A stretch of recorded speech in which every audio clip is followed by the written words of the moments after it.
रास करते करते ठाकुर जी, राधा रानी, ग्वाल बाल, गोपियां सब थोड़ा थक जाते हैं, एक कोने में आकर खड़े हो गए, आपस में बातचीत कर रहे हैं। बात करते करते भगवान की नजर राधा जी के गले पर पड़ती है। आज राधा जी ने बहुत सुंदर मोतियों का हार पहना था। बृषभानु जी कौन थे? राधा जी के पापा, बहुत धनवान थे, नंद बाबा से भी ज्यादा धनवान। तो राधा जी नित्य नए नए हार पहन के आती थी, कभी सोने का, कभी हीरो का, आज मोतियों का पहना था। तो भगवान को देखने में सुंदर लग रहा है। तो उस हार को ठीक से देखने के लिए भगवान ने हाथ आगे किया। राधा जी समझ गई कि इनको हार अच्छा लग रहा है। उन्होंने कहा कि मैंने विचार किया थोड़ा हंसी मजाक किया जाए। तो जैसे ही भगवान ने हाथ आगे किया, राधा जी पीछे हट गई। भगवान ने पीछे हटने का कारण पूछा। राधा जी कहे, कन्हैया ये कोई सस्ता हार नहीं है, ये टूट गया ना, तुम सब इसका मोल नहीं चुका सकते। भगवान को बात अच्छी नहीं लगी। पर भगवान और हम में फर्क है, हम तो वहीं लड़ाई झगड़ा शुरू। भगवान चुपचाप वहां से चले गए। अब राधा जी को लगा कि ये तो नाराज हो गए। अब पहले फोन तो थे नहीं, ये घर पहुंचने से पहले मैसेज कर दिया सॉरी। अब उनको लग रहा है कि कैसे कहूं, तो उन्होंने कहा कल रास के लिए जब आएंगे तो माफी मांग लूंगी।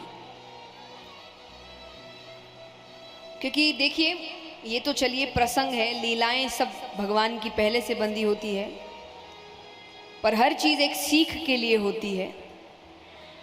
मजाक वो ही अच्छा जिसमें दोनों हंस रहे हैं, सुनने वाला भी, सुनाने वाला भी। अगर किसी मजाक में एक हंस रहा है और एक को तकलीफ हो रही है, उसको मजाक नहीं बोलते। ऐसे मजाक को उसी वक्त बंद कर देना चाहिए। तो यहां पर भगवान को बात बुरी लगी। तो राधा जी ने सोचा कल आएंगे तो माफी मांग लूंगी। अब कल छोड़ो, भगवान कई दिनों तक नहीं आए, घर से बाहर नहीं निकल रहे, किसी से नहीं मिल रहे। अब राधा जी भी घर पर चली गई। अब वो भी, उनको इतनी उदासी लग रही है कि उनको लग रहा है मुझसे बहुत बड़ी गलती हो गई। अब वो भी उदास है। बृषभानु जी बार बार पूछे क्या हुआ है, कोई पूछे तो वो और रोने लग जाए। अब एक दिन नारद जी घर पर आए बृषभानु जी के। बात में उन्होंने विवाह की बात छेड़ दी कि विवाह के बारे में क्या सोचा है। वो कहे कोई लड़का भी तो अच्छा होना चाहिए। नारद जी कहे बगल में छोरा, गांव में ढिंढोरा। बोले कौन सा छोरा? अरे आपके मित्र नंदराय, उनका छोरा। छोटी मोटी चोरी करता है, वो तो शादी के बाद सुधर जाएगा। देखिए ये तो विनोद की बात है, हंसी मजाक की बात है, लेकिन कहते ना कोई अच्छा प्रसंग मिले तो बात कह देनी चाहिए। मुझे हमारे समाज की एक बात बहुत अटपटी लगती है कि जब लड़की बहुत समझदार हो जाती है, अच्छी समझदार हो गई है, हर चीज की समझ है, काबिल है, तो परिवार वाले कहते हैं इसकी शादी कर दो। और लड़का जब बहुत बिगड़ जाता है तो कहते इसकी शादी कर दो, जिम्मेदारी आएगी, सुधर जाएगा। तो वो घर परिवार छोड़ के किसी को सुधारने आ रही है? हाँ, उसके अपने सपने नहीं है, वो किसी बिगड़े हुए को सुधारने आ रही है। और चलिए 1% आप मान भी ले कि भाई अच्छा काम है, किसी की जिंदगी सुधर जाएगी, चलो 1% मान भी लिया। अगर नहीं सुधरा तो उस लड़की की तो पूरी जिंदगी खराब।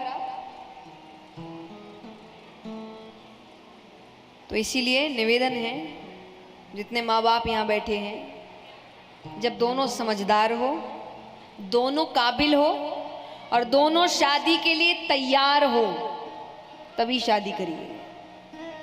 हमने जिंदगी में एक चेकलिस्ट बना दी है, इतनी उम्र में ये, इतनी उम्र में ये, इतनी उम्र में ये, उसमें शादी आ जाती है। शादी बहुत बड़ा फैसला है भाई। अगर साधारण शब्दों में कहा जाए तो किसी एक व्यक्ति के साथ आगे के 50-60 साल एक कमरे में बिताने हैं। ये फैसला तो सोच समझ के लेना चाहिए। तो इसीलिए जब भी करे 100 बार विचार करके करे। तो यहां पर नारद जी कहते हैं, तो बृषभानु जी ने कहा कि बात तो सही है, मेरा देखा परखा घर है, मेरे मित्र का, आज अनजान घर में लड़की को दे भी तो 100 बार सोचना पड़ता है कुछ बोलने से पहले। मित्र का घर है। आज राधा जी को कुछ भी दिक्कत होती है तो बृषभानु जी को कोई दिक्कत थोड़ी है बात करने में, वो तो बेझिझक जाकर कह सकते हैं, उनके दोस्त है वो। तो उन्होंने कहा अच्छी बात है, तो रिश्ता भेजते हैं। तो अब पत्र खाली सिर्फ पत्र तो नहीं भेजेंगे, धनवान व्यक्ति है, इनके अपने तामझाम है। तो 108 खोमचे तैयार किए। खोमचे मतलब